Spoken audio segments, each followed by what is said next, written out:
بسم اللہ الرحمن الرحیم۔ السلام علیکم ویوز، تو کیسے ہیں آپ سب لوگ؟ امید کرتی ہوں کہ آپ سب لوگ بالکل ٹھیک ہوں گے۔ ڈرامہ سیریل نند کی نیکسٹ ایپیسوڈ میں آپ لوگ دیکھیں گے کہ نند ڈرامہ میں آپ نے دیکھا کہ گوہر کو بہت برا وقت شروع ہو چکا ہے، کیونکہ فروا نے آتے ہی گوہر کو بالکل ٹھیک کرنے کا سوچ لیا۔ گوہر گھر سے جان بوجھ کر کام والی کی چھٹی کروا دیتی ہے کہ آج سے سارا کام فروا کرے گی، پر ایسا نہیں ہوا۔ فروا اپنے لیے ایک نوکر رکھوا لیتی ہے جو صرف اسی کا کام کرے، لیکن جب گوہر کو اس بات کا پتہ چلتا ہے تو وہ اسے برداشت نہیں ہوتا، اس کی آنکھیں ہی باہر آ جاتی ہیں۔ دوسری طرف آپ لوگ دیکھتے ہیں کہ رابی کے بھائی کا ایکسیڈنٹ ہو جاتا ہے اور رابی کے بھائی کی ڈیتھ بھی ہو جاتی ہے۔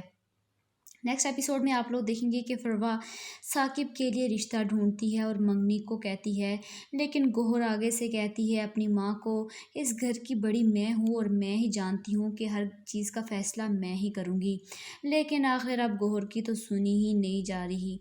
گوہر فروا کو برباد کرنے کا سوچتی ہے، وہ جان بوجھ کر کسی لڑکے کو اس کے ساتھ ملا کر اس کی تصویریں بنا لیتی ہے اور جا کر حسن کو دکھاتی ہے اور بتاتی ہے کہ شادی سے پہلے فروا کا اس لڑکے کے ساتھ چکر تھا، لیکن حسن جانتا ہے، اپنی بیوی پر اعتبار بھی کرتا ہے کیونکہ وہ ثاقب کی طرح بیوقوف نہیں۔ وہ حسن جانتا ہے کہ اس کی بہن اس کا گھر برباد کرنے کا سوچتی ہے، لیکن آخر وہ ایسا نہیں ہونے دیتا۔ دوسری طرف آپ لوگ دیکھیں گے کہ جہانگیر کی ماں جہانگیر کے لیے رابی کا رشتہ مانگنے کا کہتی ہے اور وہ جائے گی اب جہانگیر کے لیے رابی کا رشتہ مانگنے۔ تو کیا لگتا ہے آپ لوگوں کو، کیا رابی شادی کر لے گی جہانگیر سے یا نہیں؟ کمنٹ باکس میں ضرور بتائیے گا۔ تب تک کے لیے مجھے اجازت دیجیے گا۔ خدا حافظ۔